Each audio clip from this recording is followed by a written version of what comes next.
25 жени жртви на родово базирано и семејно насилство престојувале во шелтер центарот за згрижување во Струмица од почетокот на оваа година. Најголемиот дел од нив биле сместени со своите малолетни деца, велат податоците на Сдруженијето Skyplus кое управува со центарот. Стојне Митева вели дека бројките на евидентирано насилство се алармантни, но теши фактот дека се повеќе жени се охрабруваат да го пријават насилството.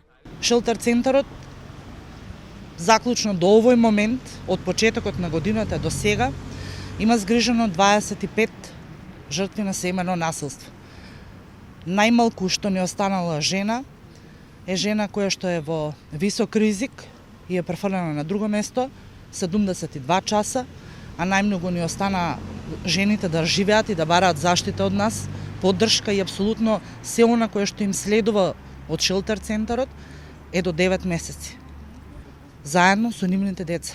Проблемот со семејно и родово базирано насилство според стручните лица ескалира затоа што голем број од жените се економски зависни и тешко се одлучуваат да ја напуштат насилната средина.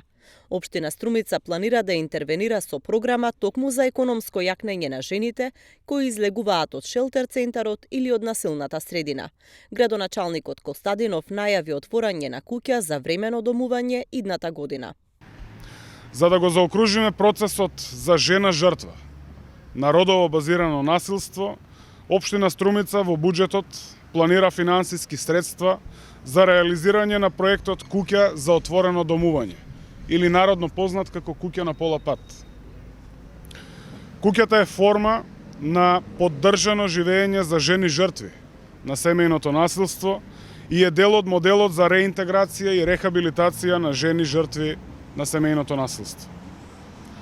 Овој модел има за цел да обезбеди долготрајно и безбедно домување. Во СВР Струмица годишно има околу 300 пријави за семејно и родово базирано насилство.